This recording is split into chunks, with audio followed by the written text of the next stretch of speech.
wala rito. Dahil yan ang kanyang biyaya sa bawat isa sa inyo. Ang pagtakda ng Diyos ay patuloy-tuloy ito aking mga anak. Kung kaya nawa, hangarin nyo rin para sa inyong mga kapwa na sumaka nila rin ako. Ako ang kapangyarihan ng Diyos, ang Espiritu Santo, na siyang gabay at patnubay ng bawat isa, nananahan sa inyong mga puso at kalooban. Nanaway sila rin ay aking panahanan, magpakailanman.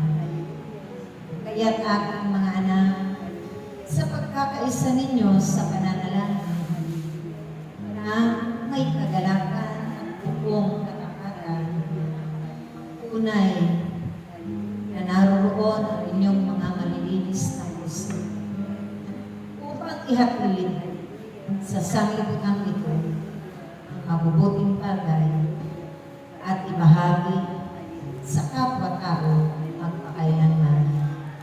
Maglingkod higit sa Diyos ng buong pag-ibig at buong pagpapahalaga, buong kasyanan, kababaan at kalooban. Dahil yan ang nararapat makita sa inyong mga gawain. Dahil yan ang aking mga mahalagang pagod na napakahalaga.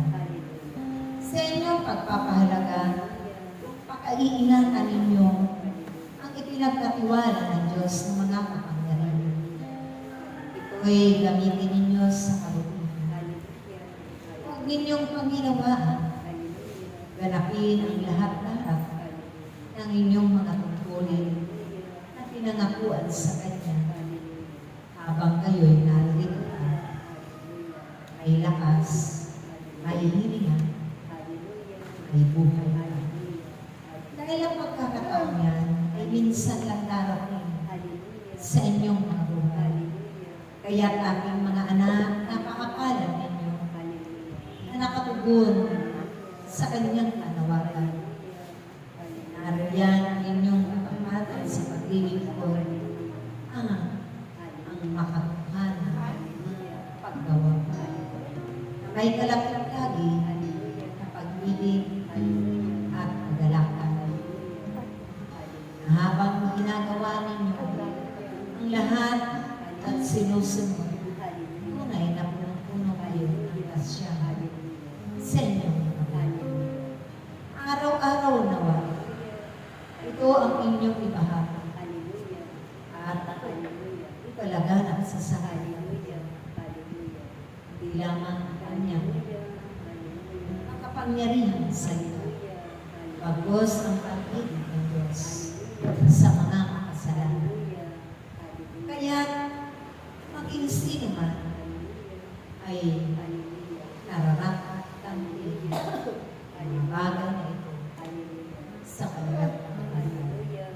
Ganun din kayo ang inyong anak. Manatili kayo sa isa't isang nagkakibay. Nagagalangan, nagmamalasakit, nagtutulungan. Ang pagkabigkis ng Diyos, ang pagkakaisa sa inyo sa pamamagitan ng Kanyang pag-ibig na wagas.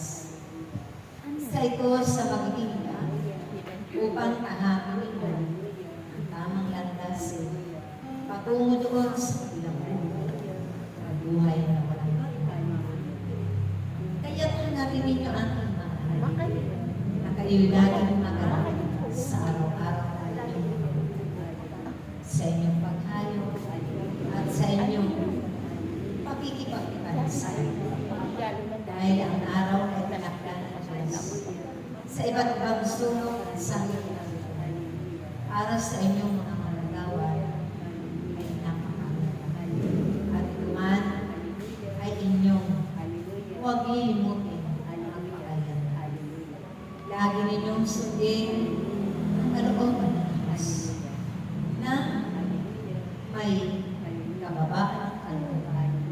Dahil ang mga tagapagsunod ng Diyos ay hindi nakikita sila kailanman sa araw-araw. Inyong paghayo, bitbit bigyan niyo rin ang kapayapaan at ibahagi doon sa bawat tahanan. Sa mga naroon, sa pagtitikip upang makamit nila ay ang at ang ibahagi rin sa kapayapaan.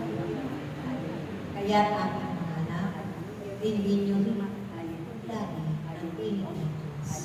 Sa ating pagtitipon, kami laging nagpapaalala ng mga nakakalimutan, ng mga bagay na mahalaga at nagkatagubin, nagbababalat. Dahil ang mga bagay ay marapat nito, maunawain at mapakinggan. Kaya sa ating mga anak, nawa, lagi kayong bigis ng pagkakaisa sa pangalan ng Ama, ng Anak, at ng Espiritu Santo. Nanay Kuning.